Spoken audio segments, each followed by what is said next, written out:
Today, I'm going to share with you 5 things, 5 habits that have literally shaped my life. I mean, changed my life. They're not profound, they're not mysterious, it's not that I'm some super smart guy, but there are 5 things that I've done pretty consistently for the last 25 or 30 years that God has used to reveal His grace to me like nothing else. I'd like to share those 5 things with you. Stay with me. Welcome to this edition of Living on the Edge with Chip Ingram. The mission of these daily programs is to intentionally disciple Christians through the Bible teaching of Chip Ingram. I'm Dave Drury. Thanks for joining us as we begin a brief 2-part series called The Best Advice I Ever Took. And let me tell you, this message is one you're going to want to pay close attention to because it's really simple yet profound truth that'll absolutely change your life. Now, before we begin, let me encourage you to try using Chip's message notes while you listen.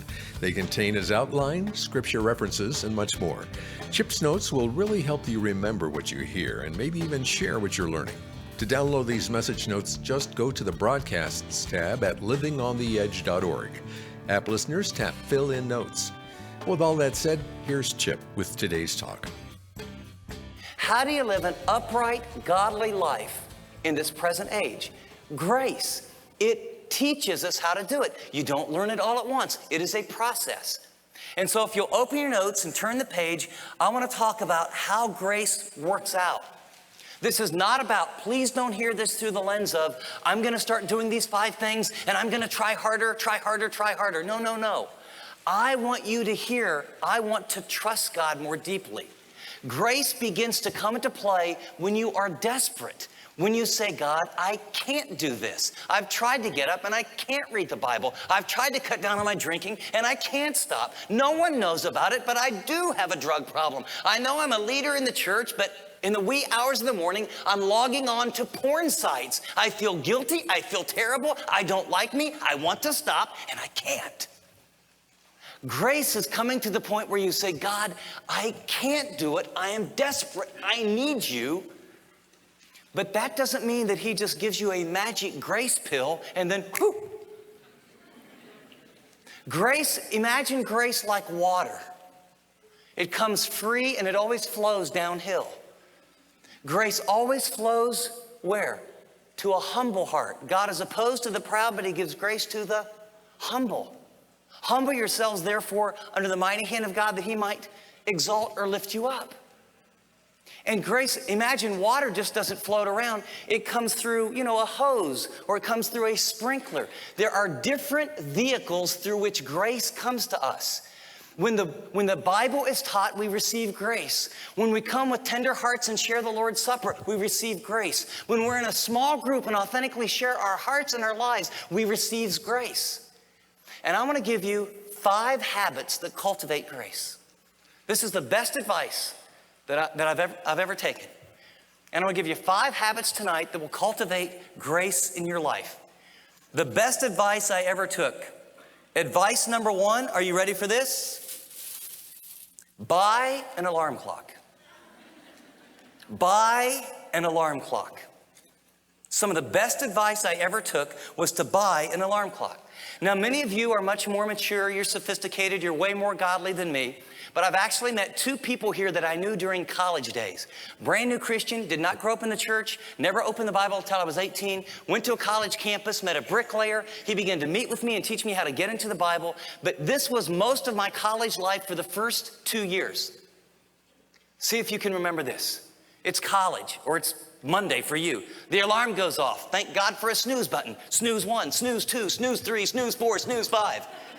I've hit it 5 times. Then you look up and go, you can't dress, you can't shower, you run in. And since it's college, you put on sweatpants. You can't shower, so you put on a baseball cap. You can't even brush your teeth, so you grab gum.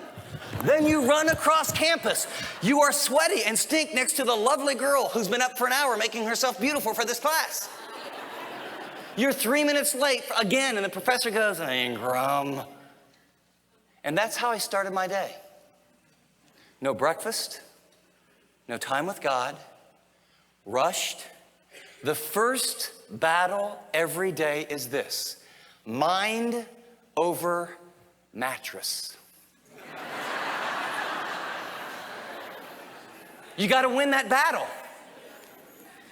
A man introduced me to a habit by which God has been pouring grace into my life for the last 31 years.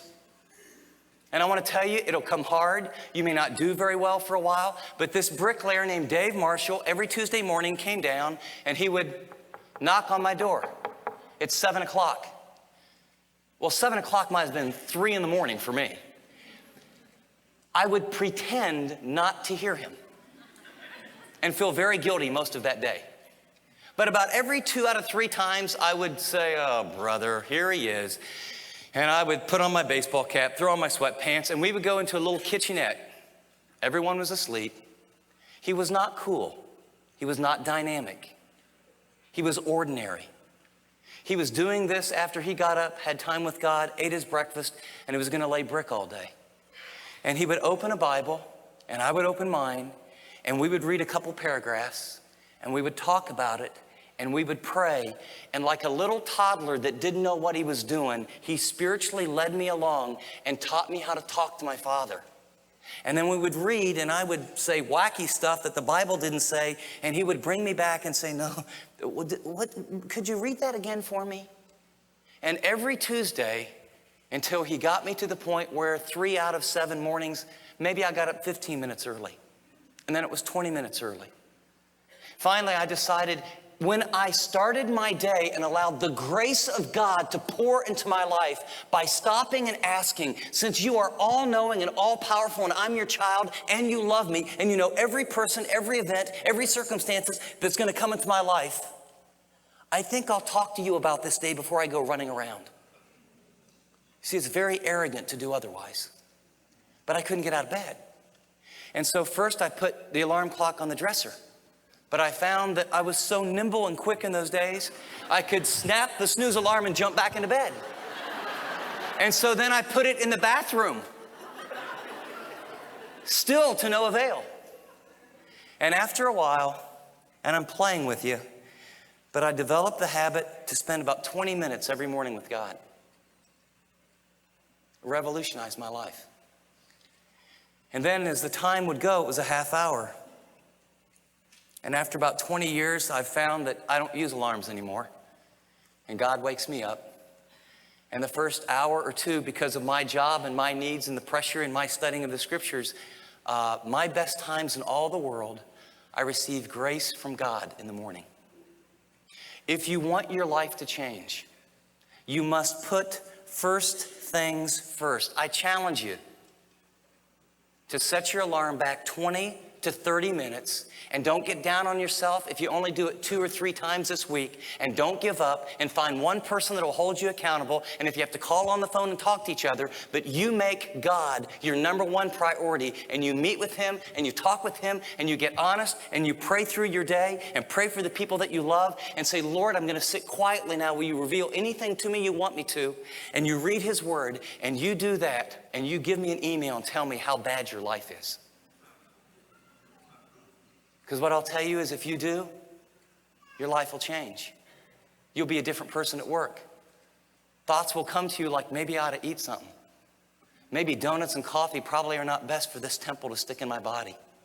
Maybe I shouldn't be driving, zooming in and out and be under a rush all the time. The Spirit of God does not work in people whose lives are characterized by rush and hurry.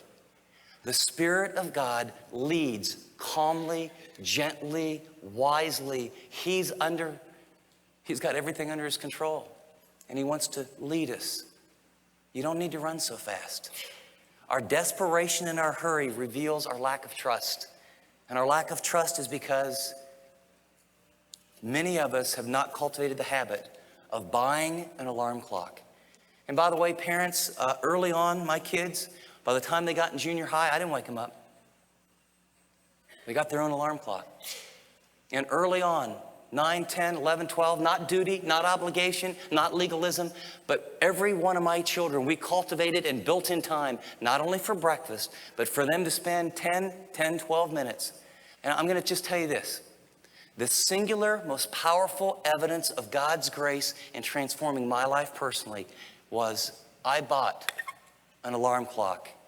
And not that I make it every day, but it's become such a habit. I just can't remember the days I miss. Because it's not that I ought or should or God's going to get brownie points. It is so now enjoyable. It started out as a pain, became a duty, later became a habit. It is now a delight. Are you ready? First habit you are going to? Not bad. I mean, not good, but not bad. The first habit you're going to do is? Very good. All right. Are you ready? Habit number 2. Take out the trash. And we'll just leave that right there as a good sloppy visual that will just bother the obsessive compulsives on this side of the room probably for the entire night. There's got to be one lady nudging her husband. He should pick that up. I don't know if I can listen until those bags go back inside there. I pastored in a little town called Kaufman, Texas. Kaufman was a little town of 4,000, didn't have a stoplight. We started out with about 35 people out in the country, and we watched God see it grow. And a family came in that were really hurting. And he was an older gentleman and his wife, and they had about 3 kids. And he came after service. He said, "We really need some food." And so we had a little pantry. I gave him a little bit of food. And about 2 weeks later, we need some food. I mean, we're at the end of our rope. And I know this is a Bible teaching church, and pastors kind of spot these people. It was semi-legit, but it was like, it was not like we were really in need and could you help us? It was, I understand the Bible teaches, and if you don't give me food, you're really in big trouble with God, and I want food, and I want it now, and I would like a little bit of money and a little gas in my car too, So I remember I said, we need to check this out. So I said, honey, why don't you go with me? I'm not sure what's going to happen. Probably shouldn't go to something like this alone. We drive out through the country, and we pull in this long gravel drive, and there's a house. And as we pull in, there's a horse out there. And I noticed there's a bag where someone had put some oats in there. And then I looked, and there was 3 dogs. Fairly well-fed dogs, as best I could tell. And then we went inside, and oh man, have you ever gone on vacation and left something in the refrigerator for like 3 weeks that spoils, and you open it and you just want to,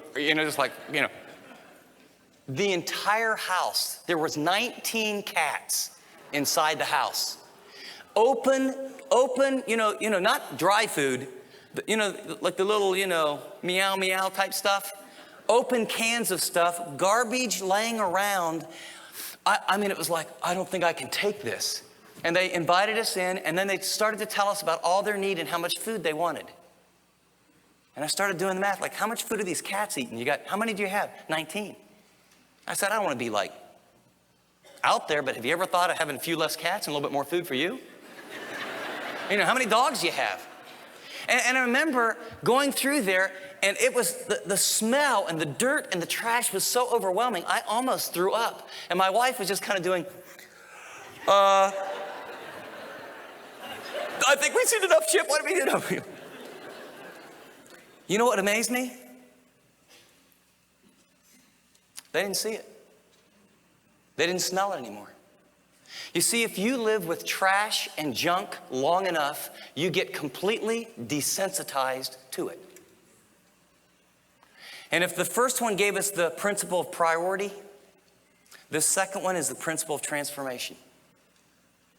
Romans 12:2 says, and don't be conformed to this world, but be transformed how? By the renewing of your mind, that you may prove what the will of God is, that which is good and acceptable and perfect. Don't be conformed. Don't be squeezed. Literally, it's in the passive tense. Don't allow yourself to be squeezed or pushed around by the world system, by the cosmos, by all the advertisements, by all the books, all the magazines, at the checkout stand, MTV, VH1, by the news. Don't let the world and the world system about what's true, about what's right, about what's holy, what's pure, what's not.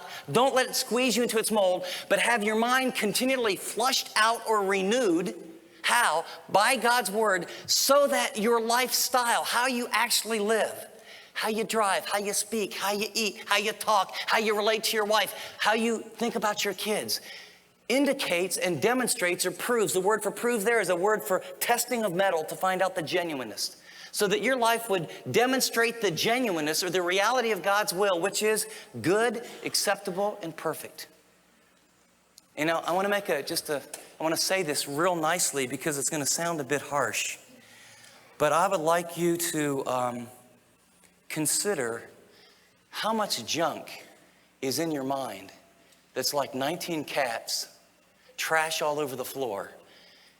And it smells bad, and it is polluting your heart and your soul. But you've just gotten so used to it that you don't even know it's there anymore. How many of us can walk into a theater, pay $7 to $9, be told by other people it's really good except for this. There's only one really nude scene and a little bit of violence, but everyone says it's great. I hear Christians talking like that. And then after you've paid your $8, which is God's money, not yours, you to steward, and you sit in a reclining chair, and then you watch, and this guy comes on the screen, and 4 people in slow motion, they go, doo, doo, doo, doo, doo, doo, doo, doo, doo, and body parts and blood spurs against the glass. And we say that we believe in the sanctity of life. And we are so desensitized that we not only allow that to go into our mind, we paid to get it into our mind. I think Jesus would say, I died for that person and that body that was casually killed. And when any culture comes to the point where they think blowing up people for entertainment produces some sense of pleasure, and there's not a revulsion of their heart, it means they have so slid apart from my view of mankind and the holiness of life that they become calloused in their heart, and I take no pleasure in them.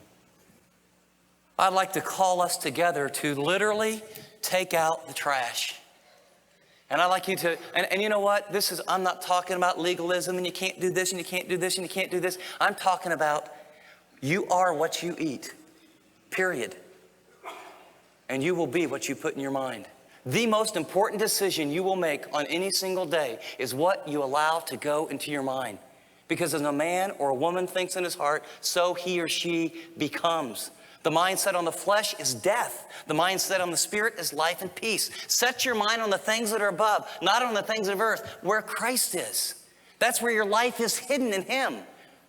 We need to get some holy shock. We need to look at prime time and say, we don't watch that here. Well, why, Mom? Why, Dad? You know what? Because it doesn't honor God. It doesn't put good thoughts in our minds.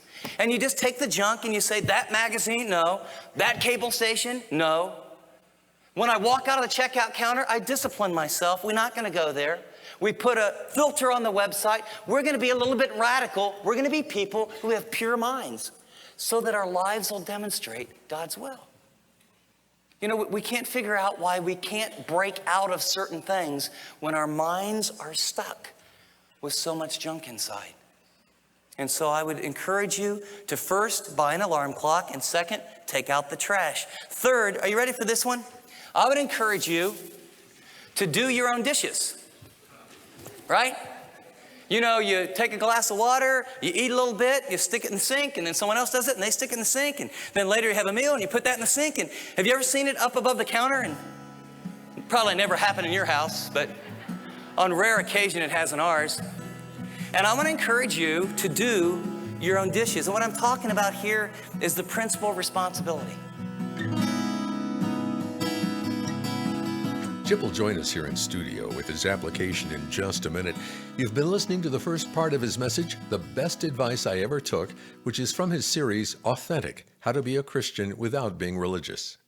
Are you tired of trying to change something in your life only to be met by failure again and again? Does it feel like you're stuck in a spiritual rut and you can't find your way out? Well, in this short series, Chip highlights 5 simple yet profound behaviors that changed his perspective that'll help you too. You'll be blown away by how these attitudes not only make a difference in your day-to-day life, but how they'll strengthen your relationship with God too. For more information about the best advice I ever took, go to livingontheedge.org or call 888-333-6003. That's 888-333-6003, or go to livingontheedge.org. App listeners tap special offers. Well, Chip, we're nearing the end of 2021, and as we look back, it's amazing to see how God has used this ministry in the last 12 months.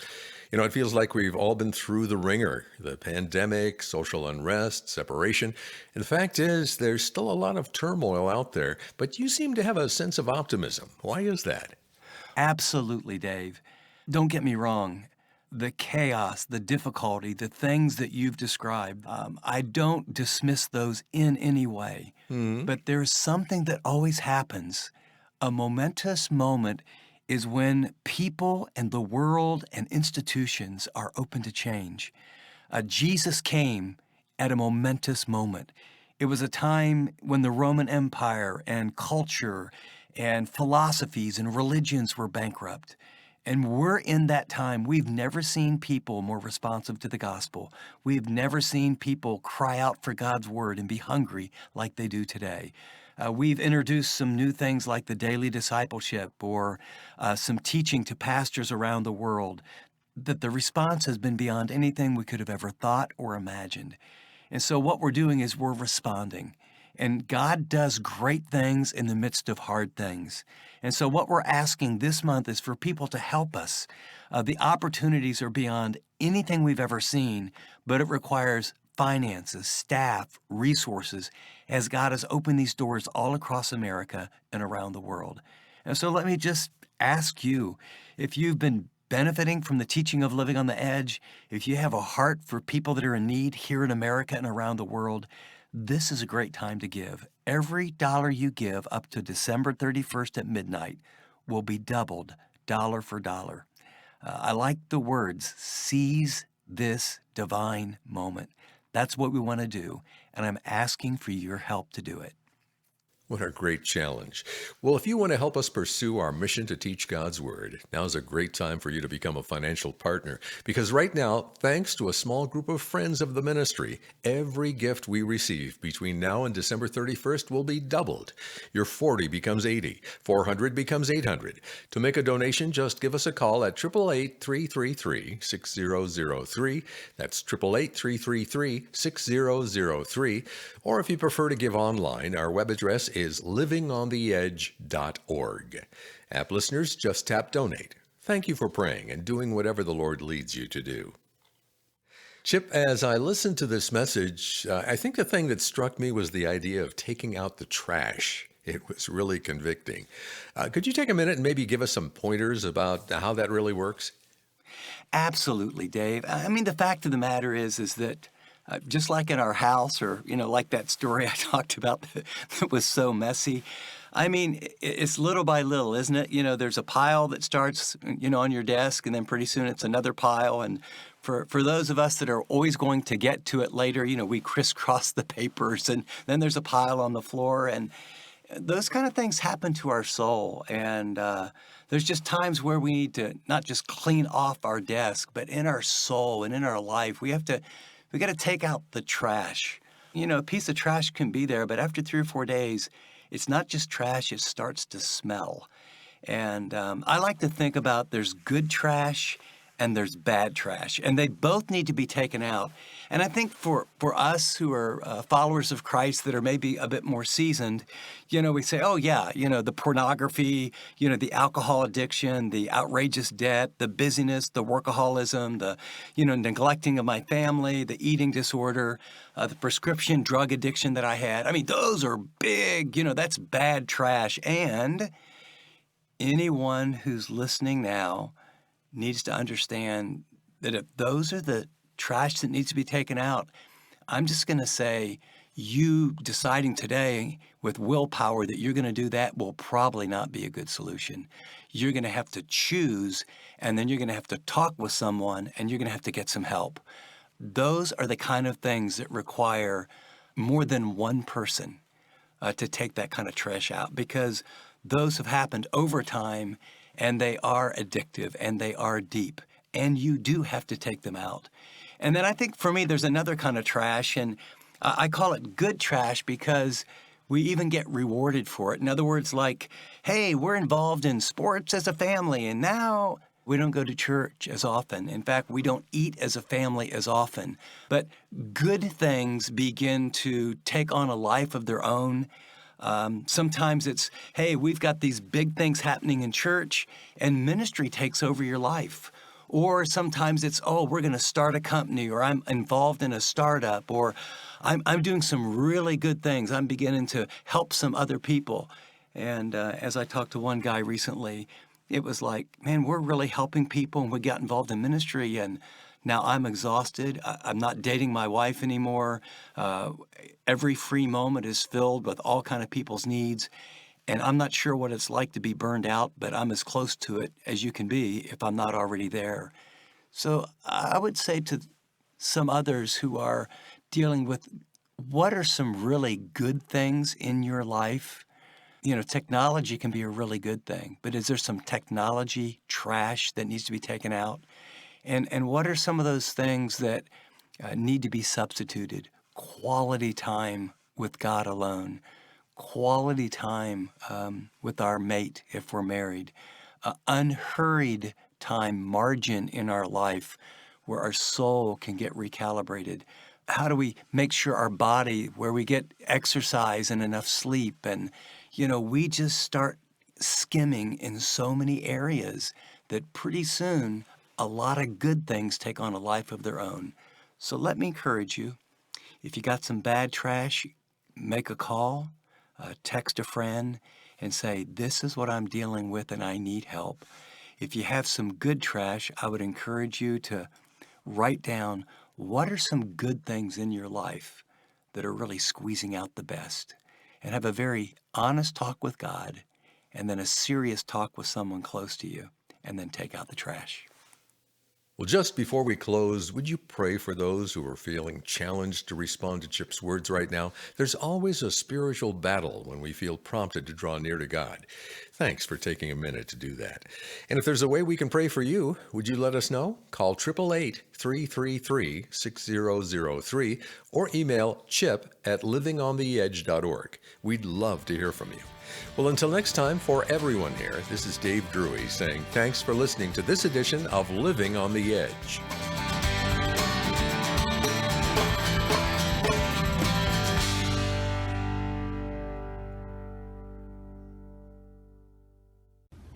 Thanks so much for watching this video. If you'd like to watch more content like this, click and subscribe here to our channel. And by the way, if you'd like to know more about Living on the Edge, find out about more resources, maybe get on the mailing list, go to livingontheedge.org. See you next time.